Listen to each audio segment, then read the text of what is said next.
Halo semuanya, perkenalkan nama saya Syalma Priana Gita Segian dengan NIM C140 1221038. Pada video kali ini, saya akan menjelaskan bagaimana cara menggunakan aplikasi WinFit 2.8. Nah, manfaat dari aplikasi WinFit ini berfungsi untuk membuat suatu formulasi pakan yang dimana nanti bisa menentukan kandungan nutrien di dalam pakan yang akan kita buat nanti. Nah, gimana kelanjutannya? Simak terus ya videonya.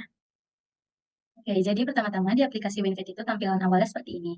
Ada berbagai option atau pilihan yang dimana ini tuh eh, tergantung kita mau bikin formulasinya dari mana. Ada yang udah ada formulasinya, ada yang kayak data-data yang tersimpan. Nah, karena kita belum punya, kita pakai yang bagian blank feed store. Nah, tampilan awalnya seperti ini. Lalu kita klik bagian feed store yang gambar rumah. Lalu apabila tampilannya sudah seperti ini, kita masukin ingredients bahan baku yang akan kita gunakan. Nah, untuk memasukkan bahan bakunya itu di bagian ingredients kita klik kanan, kita klik add ingredient. Nah, kita tulis di sini.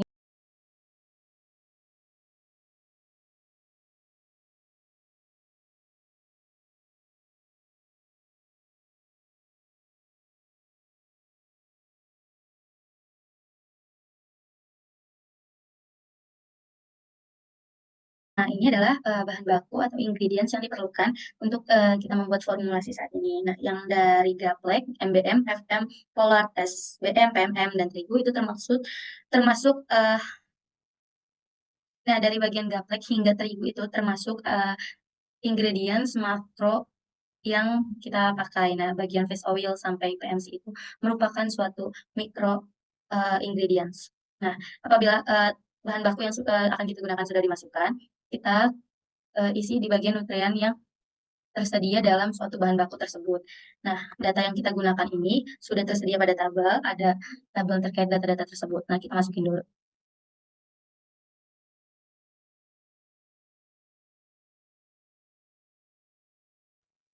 Nah, nutriens yang terkandung dalam suatu bahan-bahan tersebut itu adalah kadar airnya, ada lemak, protein, serat kasarnya juga, ada abu, dan gross energinya juga. Nah, untuk mengisi data-data tersebut, kita di bagian composition basis ini, kita ubah dulu ke dry matter basis.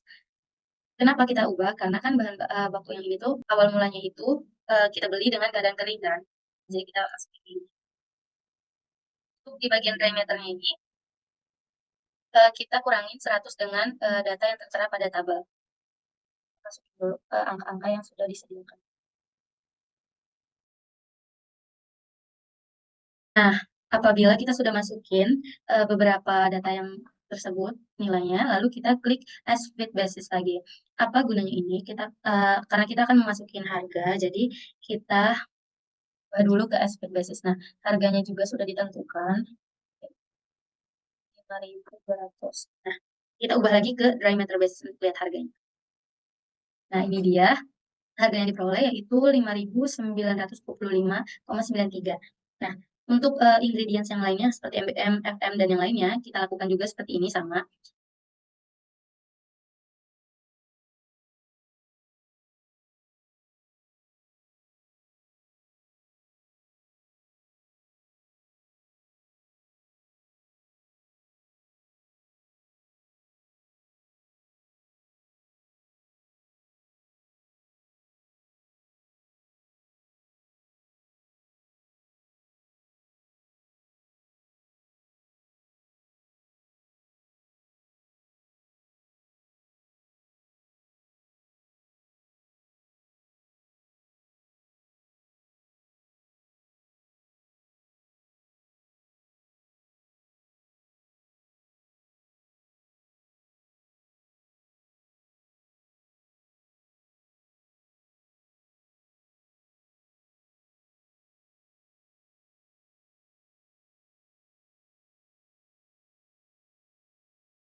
Nah, apabila semuanya sudah terisi, kandungan nutrien yang ada di dalam bahan baku atau ingredient tersebut, langkah selanjutnya adalah kita checklist di bagian kotak-kotak ini.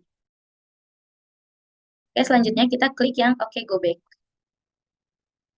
Nah, apabila tampilannya sudah seperti ini, kita masukin apa ya, batasan dari kandungan nutrien yang akan kita gunakan. Yaitu pada bagian fiber ini kita maksimal kita pakai 6, dan untuk protein minimalnya 31, maksimalnya 32. Jadi ini tuh terserah kita mau gunain min max-nya berapa, minimal maksimalnya. Tapi karena ini sudah ditentukan.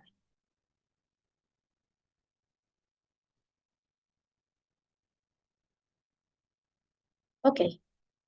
Nah, jadi ini adalah target yang kita akan perlukan untuk kandungan yang nutrien yang ada di dalam bahan baku tersebut. Selanjutnya, kita masukin di bagian ingredients ini beberapa yang kita perlukan. Oh ya, jangan lupa ini di formulate dulu. Ini adalah yang diperlukan. Jadi, pertama-tama kita masukin yang mikronya dulu karena sudah ditentukan.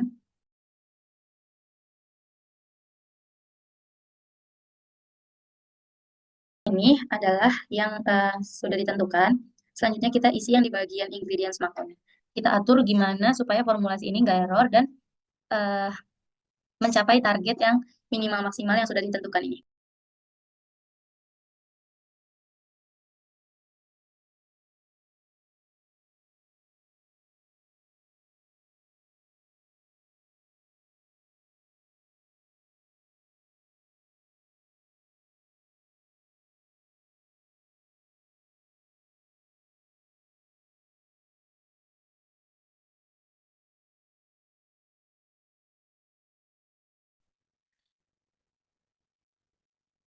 Oke, jadi ini adalah data yang dihasilkan setelah mencari bagaimana supaya mendapatkan apa ya, data yang optimal terkait minimal dan maksimal sesuai target yang sudah ditentukan. Nah, maka didapatkan harga sebesar Rp504.672. Nah, selanjutnya kita ke tahap untuk men-save atau menyimpan formulasi yang tertera. Nah, selanjutnya untuk menyimpan data formulasi yang tertera ini, kita klik save, lalu kita klik save as. Kita tulis di sini namanya, kita save.